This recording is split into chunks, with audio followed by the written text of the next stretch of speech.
সাইয়েদনা ওমর ফারুক বলেছেন, মুতু ক্বাবলা আন তামুতু, মরার আগে একবার মরো। হাসিবু ক্বাবলা আন তুহাসাবু আলাইকুম, তোমার হিসাব নেওয়ার আগে তুমি একবার নিজের হিসাবটা করো না। কাগজ বের করে একটু লিখো না কি কি ভালো কাজ করছিলা, যেগুলো দিয়ে নাজাতের ওসিলা হতে পারে।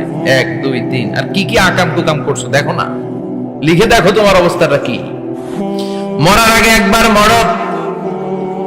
মরার আগে খাটের মধ্যে শুয়ে শটান করে চোখ বন্ধ করে একবার মরার ভান করে দেখেন কেমন লাগে। চোখটা বন্ধ করেন আর ভাবেন আপনি নাই, কি কি হতে পারে ভাবেন।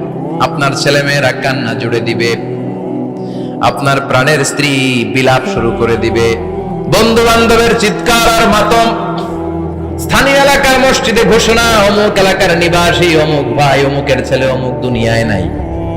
সব আত্মীয়রা চলে আসবে, ফেসবুকে স্ট্যাটাস দেয়া হবে, সবাই সবাইকে জানাবে বিকাল 4টায় অমুক হাই স্কুল ময়দানে আপনার জানাজা। ছুটে আসবে, সবাই ছুটে আসবে আপনাকে শেষ বিদায় দিতে, গুড বাই জানানোর জন্য, আল ওয়াদা, বিদায় জানাতে আসবে সবাই। 4 তাকবীর দিয়ে আপনার জানাজা হবে, অশ্রুসিক্ত জানাজায় আপনার বিদায় হবে। কাঠের খাটিয়ার মধ্যে করে কাঁধে তুলে আপনারে কবরে নেওয়া হবে, আগে থেকে খুঁড়ে রাখা কবরটার মধ্যে আপনারে বিছিয়ে দেয়া হবে, বাঁশের কচি দিয়ে তার উপরে মাটির চাপা দিয়ে সব চলে যাবে।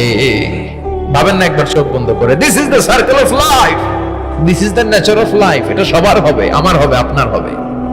এত মায়া, এত ভালোবাসা কই যাবে? কেউ থাকবে না, সবাই আপনার অন্ধকার কবরে রেখে দিয়ে চলে আসবে।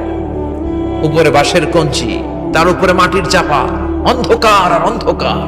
এই অন্ধকার যেন শেষ হতে চায় না, শুধুই অন্ধকার, ঠিক কিনা? এজন্য আমাদের চলে যেতে হবে।